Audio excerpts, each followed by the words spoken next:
Hello everyone. Today we are going to learn about labor cost variances. I'm going to refer the textbook, The Institute of Cost Accountants of India, Paper 15, Strategic Cost and Management. It is for the CMA final examination, and the trick which I am going to tell you, it has been mentioned in this textbook as well. So if you want, you can directly check the textbook on the website www.icmai.in. There you can find out its PDF, as well as there are other subjects also. You can get the PDF from there as well. So first let us look at the structure of what exactly the cost labor cost variance look like. So as you can see, it has been divided in two parts, which is efficiency variance and rate variance. And the efficiency variance part has been further divided into subvariance, idle time variance, mix variance, or yield variance. Now first we will try to understand what exactly all these terms mean. So first let's have a look at direct labor cost variances. So basically it is the difference between the actual direct wages incurred and the standard direct wages specified for the activity achieved, right? And the subdivision of it is labor rate variance. It is the difference between the actual and the standard wage rate per hour applied to the total hours worked. Now we will look at labor efficiency variance, that is the difference between the standard hours which should have been worked and hours actually worked valued at the standard wage rate. Fine. Now let us look at labor mix, which can also be called as composition or gang variance. So it is actually, this is the subvariance of the labor efficiency variance. This variance arises due to the change in the composition of the standard gang or composition of the labor force. Basically it is that the mix of the labor we are going to examine, and how each thing contributes to the arising variance. Now let us look at labor yield variance. By the term yield, you can understand it is an output basically. So just as the material yield variances which we calculated in the previous video, similarly labor yield variances can also be known. It is the variance in labor cost on account of increase or decrease in yield or output as composed to the relative standard, right? And then there is idle time variances. As you can understand by the term itself, idle means doing nothing. So this variance, which forms a portion of wage efficiency variance, is represented by the standard cost of the actual hours for which the workers remain idle due to the abnormal circumstances, right? So now we would look at the one sum, and that I would show you how the things have been calculated in much easier manner. I would recommend that you understand how these terms are been used exactly. Then it would be a lot better. And there are six types of variances, basically major six types of variances. So in case if you have to study all those six variances, and that time the way the sum has been solved in this textbooks come handy, because you have to learn a lot of types of variances, the formulas and everything. So there might be a chances that you might mix up those things. So this way you can memorize it. The initial things like material and labor are not that difficult, but in case if you still find it difficult directly solving it, then you can refer this video so to properly memorize those things. This sum has been mentioned in the textbook I just now mentioned, and it is on page 189. We will do illustration 4 of it. So what they have given to us is that the standard labor complement and the actual labor complement engaged in a week for a job as a under. So they have given three categories of types of worker, so that is skilled, semi-skilled and unskilled. So standard number of workers in the gang. So this is a mix of them, and this is standard wage rate per hour. So they have given both the standards to us. It made simple much simpler now, things much simpler now. Then actual number of workers employed in the gang during the week. So they have given the actual mix also, the actual wage rate per hour, that has been given as well. 4, 3 and 2 for each category they have differentiated. Now their question is, so they have given additional information, that is during the 40-hour week. Remember this 40-hour week, we require it during the solving of the sum week. The gang produced 1800 standard labor hours of work, right? Now they told us to calculate labor efficiency variance, mix variance, rate of wage variance, and labor cost variance, right? Now we would look at the solution, how they have attempted to solve this. Let us look at this first table. Initially, you make this chart, standard data, then put up the H is hours, rate, and total or variance, you can say. Then actual data, same, hours, rate, variance. This is the standard format in all the sums, so you need not worry, just put up these things. And in our cases we have got 3 categories, so that's why we have to put skilled, semi-skilled, and unskilled. Now we have to calculate all these things. First we would look, first we would try to calculate these things. Yes. Now we would look at the 40 hours working week there it was. So we would take 40 multiply by, hope you are able to see, 40 multiply by the skilled category, that is 32. We are currently taking standard, so we will take standard numbers only, which is 32. So 32 equals to, that is 1280. You can see 1280 over here. Now we would take similar for semi-skilled and semi-skilled. Again 40 into 12 equals to 480. You can see over here 480 is written. Now we would see for unskilled, that is 40 into 6, 1600. Sorry, made mistake. 40 into 6, that is 240. 240 I have got here. They have made a total of it, which is 21280 plus 480 plus 240.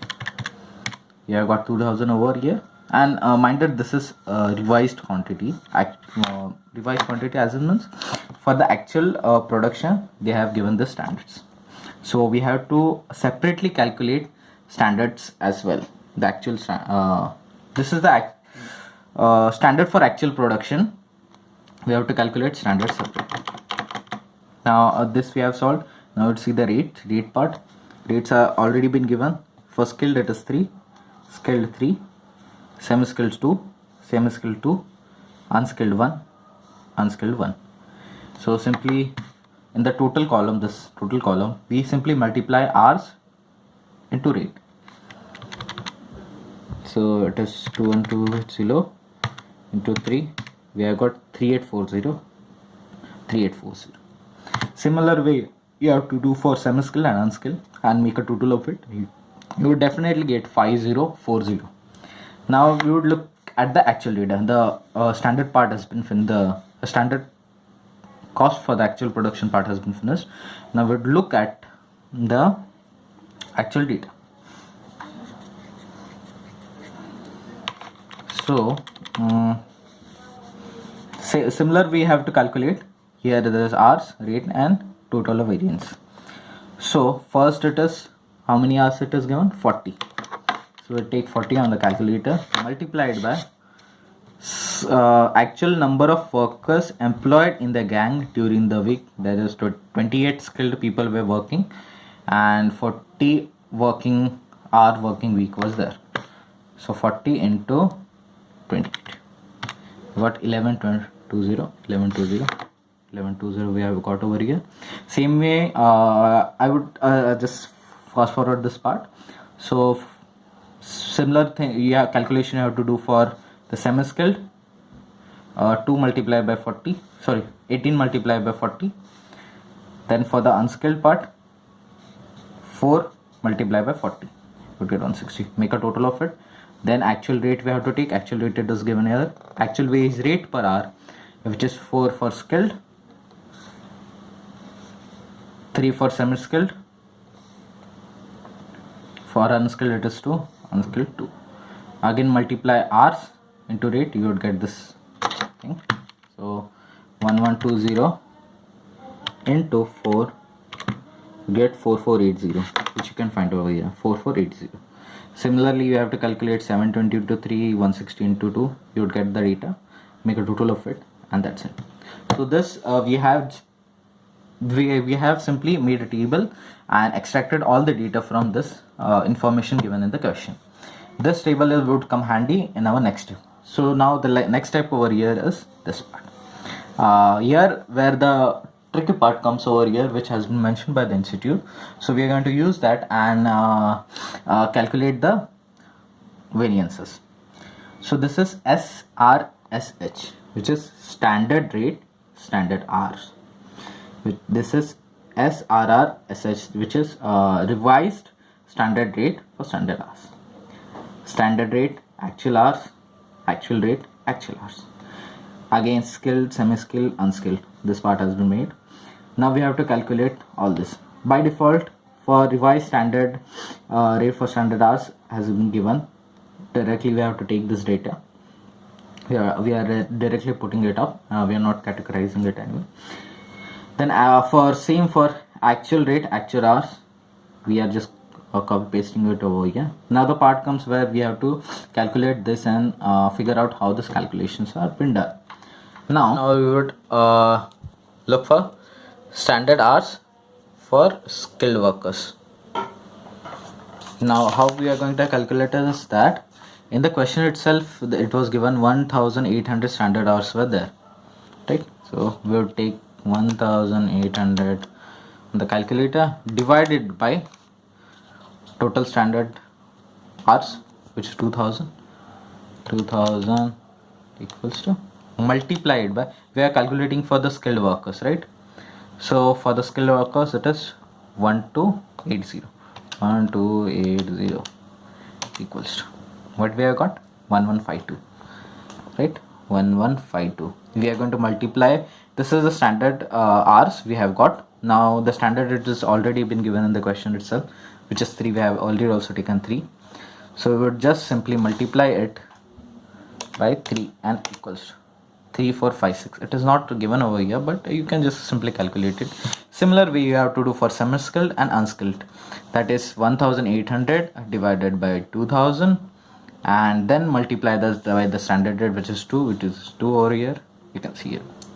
Similar way you do for unskilled, make a total of it, that's it.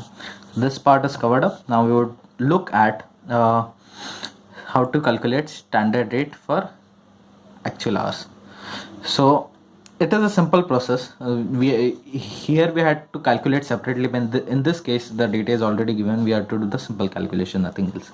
So now let us look at standard rate, which is already given, 321. We would simply write it 321. Then the actual hours part, the actual hours we can get it from here, right? That is 1120 we are writing here, 3 into 1120. For semi-skilled 2 to 720, 2 into 720, and for the unskilled 1 into 160, make a total of it, right? So we have the second table is completed. Now what we are going to do is we are going to put a number over here. This is our 1, this is our 2, this is our 3, This is our fourth, right? Now we'll go to the next page. Right. Okay. So here the variances part comes. It has already been calculated. So I will tell you how it was been calculated. So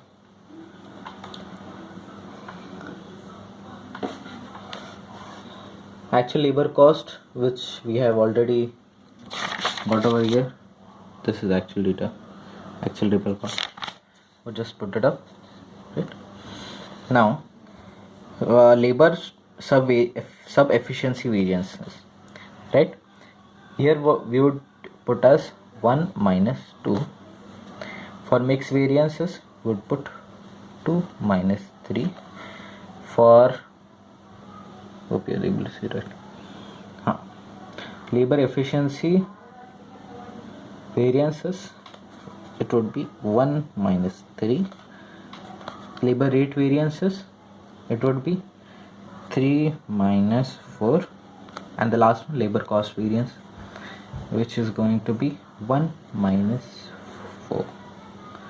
These are the numberings we have done, and this numberings we are going to refer to the one which we gave earlier in the table, right? So now let's calculate the first one, which is 1 minus 2. So the total of 1 is 4 5 3 6 minus 1 minus 2, 5040 equals to, we have got a negative figure, you can see minus 504. Here you can see 504. It is written A over there. So basically what it means is that it means A is a alphabet used to represent adverse. Generally in standard costing, usually they don't put up a negative figure, and we have to put it either as an adverse or favorable. Favorable means the figure is positive, and adverse means the figure is negative. In the examination, it doesn't matter whether you put A simply, or you put adverse, or if you put F or favorable.